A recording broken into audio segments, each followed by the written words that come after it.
सुप्रभात बच्चों। आज हम कक्षा 4 के पर्यावरण अध्ययन विषय का पाठ 22 यात्रा का आगे का प्रकरण राजस्थान भ्रमण के बारे में पढ़ेंगे। तो देखो, इससे पहले हम ये देख रहे थे कि जब से मनुष्य का इतिहास रहा है तब से वो यात्राएं करते रहता है। वह एक स्थान से दूसरे स्थान पर घूमता है और इस यात्रा के लिए वो कई प्रकार के साधनों का उपयोग करता है। पहले वह खुद पैदल जाता था, एक स्थान से दूसरे स्थान पर पैदल ही घूमता रहता था। फिर धीरे धीरे उसने पशुओं का उपयोग सीखा, फिर पहिए का आविष्कार हुआ और उसके बाद उसने बैलगाड़ी, ऊँट गाड़ी, घोड़ा गाड़ी इनका उपयोग करना सीखा। और समय के साथ साथ इन यातायात के साधनों में परिवर्तन आया और कार, बस, स्कूटर, रेलगाड़ी, हवाई जहाज़, हेलीकॉप्टर इस तरह से आधुनिक यातायात के साधनों का उपयोग करना सीखा। इसके बाद हमने देखा कि सौरभ, जो कि कक्षा 4 में दिल्ली में पढ़ता है, वह अपने मित्रों के साथ राजस्थान भ्रमण पर जाता है। और सबसे पहले उन्होंने जयपुर का भ्रमण किया और जयपुर के प्रमुख दर्शनीय स्थल देखे। उन्होंने हवा महल देखा, सिटी पैलेस देखा, आमेर का किला देखा, बिरला मंदिर जिसे लक्ष्मी नारायण मंदिर कहते हैं वो देखा, गोविंद देव जी का मंदिर, जल महल, जंतर मंतर, जयगढ़ का किला और जय बांतोप और भी कई दर्शनीय स्थल उन्होंने देखे। और ऐसे ही आज हम राजस्थान के एक और शहर जैसलमेर के बारे में पढ़ेंगे। जयपुर से रेल के द्वारा अगले दिन जैसलमेर पहुँचे। यहाँ सोनार किला प्रसिद्ध है, यानी जैसलमेर में कौन सा किला है? सोनार किला। यह मरुस्थलीय क्षेत्र है। यहाँ ऊँट लंबे समय तक बिना पानी के रह सकता है। हमने ऊँट पर सवारी की। यहाँ फरवरी माह में मरु महोत्सव मनाते, जिसमें बहुत से देसी विदेशी पर्यटक भाग लेते हैं। मेले में बहुत सारी रोचक प्रतियोगिताएं होती हैं, जैसे कि ऊँट सजावट, यानी ऊँट को सुंदर सुंदर तरीके से सजाना, ऊँट पोलो, मूंछ प्रतियोगिता आदि। हमने कई विदेशियों को राजस्थानी घाघरा चोली और रखड़ी, चड़ूला आदि पहने हुए देखा है। कुछ ने हाथों पर गोदना भी गुदवा रखा था। तो ये देखो कि हम आगे कुछ चित्र देख लेते हैं। जैसे कि ये देखिए, ये है सोनार किला का। ये 1155 में इसकी नींव रखी गई थी। यदुवंश के शासक महारावल जयशाल ने इसकी नींव रखी थी और ये त्रिकूट पहाड़ी पर स्थित है।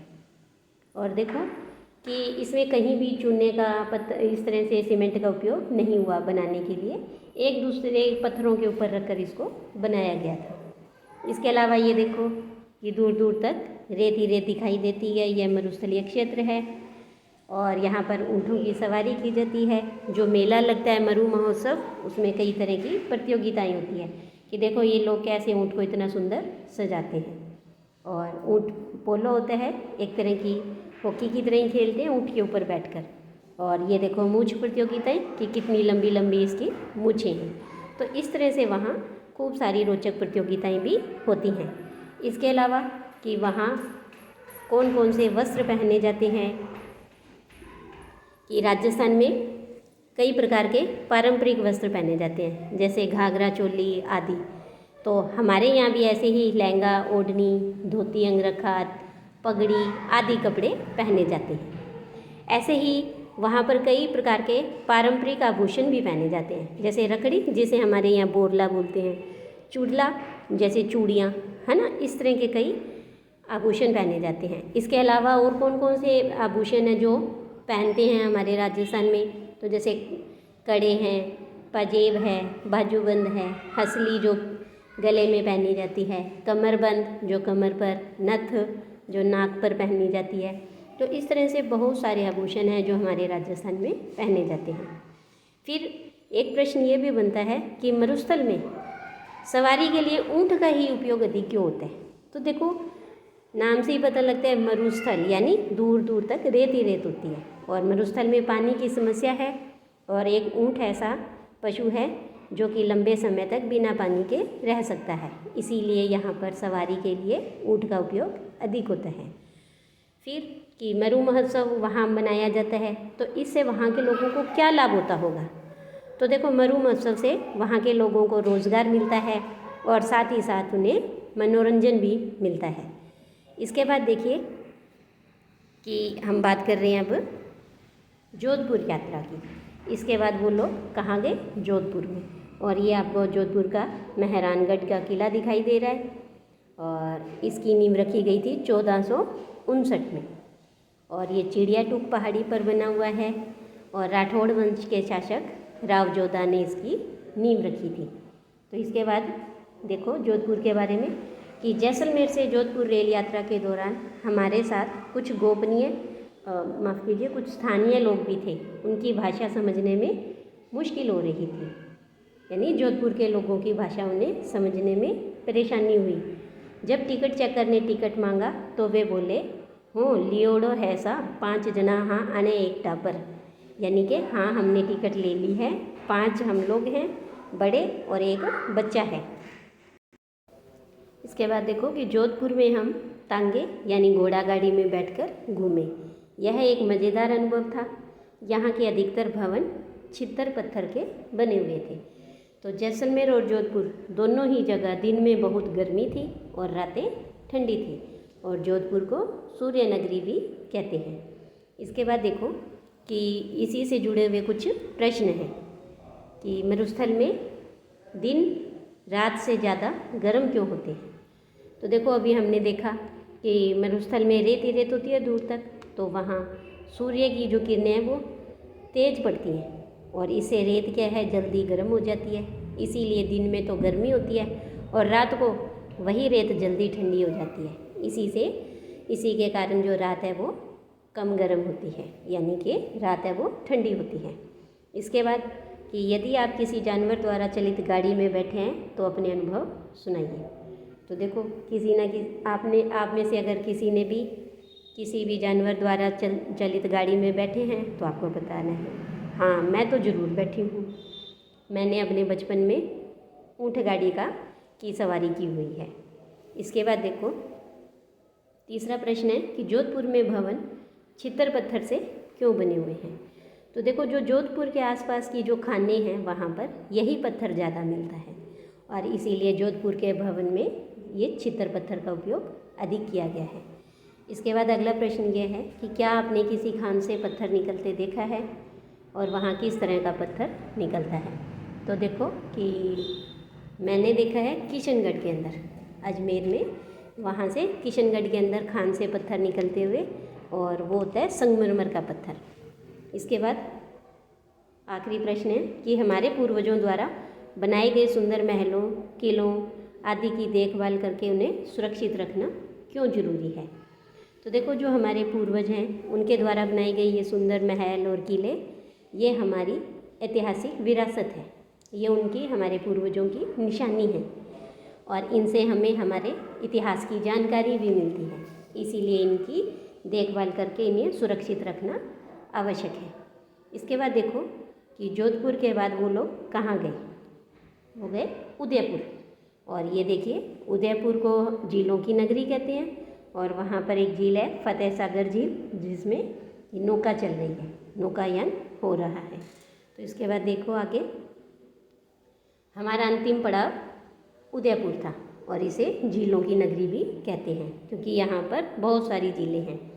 यहाँ लोगों की बोली जोधपुर और जैसलमेर से अलग थी। जब टिकट चेकर ने टिकट मांगी तो यहाँ के लोग क्या बोले, हाँ ले ही राखियो है, माँ पहली टिकट ले वहाँ ने पीछे गाड़ी में बैठा, यानी कि हाँ हमने टिकट ले रखी है, हम पहले टिकट लेते हैं और फिर गाड़ी में बैठते हैं। तो यहाँ बहुत ही सुंदर बाग बगीचे और फव्वारे हैं। मुझे झीलों में नौकायान का बहुत मज़ा आया। शिल्पग्राम में भारत के विभिन्न राज्यों से आए कलाकारों के हाथ से बने कशीदाकारी, चित्रकारी, नक्काशी आदि के सामान बहुत ही सुंदर थे। उन्होंने बहुत ही शानदार नृत्य और संगीत के कार्यक्रम भी दिखाए। हम हल्दी घाटी भी गए और हल्दी घाटी वही स्थान है जहाँ महाराणा प्रताप ने अकबर की सेना से युद्ध किया था। और महाराणा प्रताप गौरव केंद्र में हमें एक विदेशी महिला मिली, उसे वहाँ से कुछ कलात्मक वस्तुएं खरीदनी थी और उसके पास कुछ पौंड थे। देखो तो पौंड क्या होता है, पौंड होते हैं इंग्लैंड की मुद्रा, यानी जैसे हमारे यहाँ जो मुद्रा है उसे हम क्या बोलते हैं, रुपया, और ऐसे ही इंग्लैंड की जो मुद्रा है उसे बोलते हैं पौंड।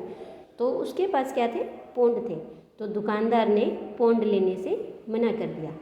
तो व्यापारी ने उस महिला को ये बताया कि आप विदेशी मुद्रा विनिमय बैंक में जाकर पौंड के बदले भारतीय मुद्रा यानी कि रुपए प्राप्त कर सकती हैं।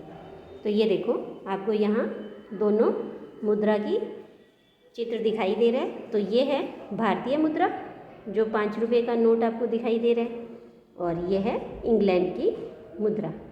तो ये इसके बाद नीचे कुछ प्रश्न हैं कि आपके यहाँ कौन सी बोली या भाषा बोली जाती है। तो देखो, हम राजस्थान में रहते हैं, हमारे यहाँ राजस्थानी भाषा बोली जाती है।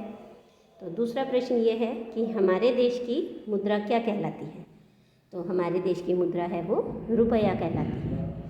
इसके बाद तीसरा प्रश्न देखो कि अगर 1 पौंड 100 रुपये के बराबर है तो बताओ 5 पौंड कितने रुपए के बराबर होंगे। तो 5 पौंड हैं वो 500 रुपये के बराबर होंगे।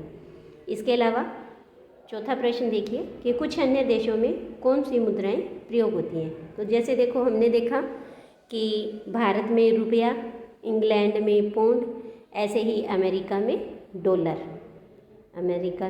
डॉलर उपयोग होता है, फ्रांस में यूरो, और बांग्लादेश में टका, और जापान में येन।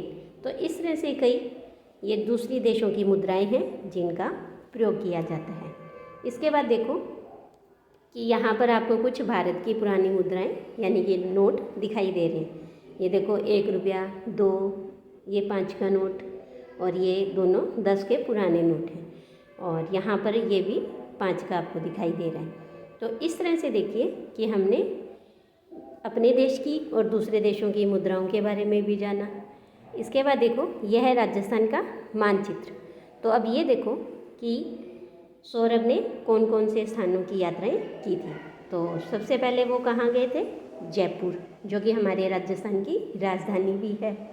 इसके बाद वो गए जैसलमेर से वो लोग गए जोधपुर, और जोधपुर से वो झीलों की नगरी उदयपुर गए थे।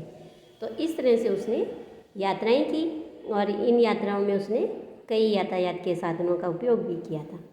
तो आज के लिए इतना ही, धन्यवाद।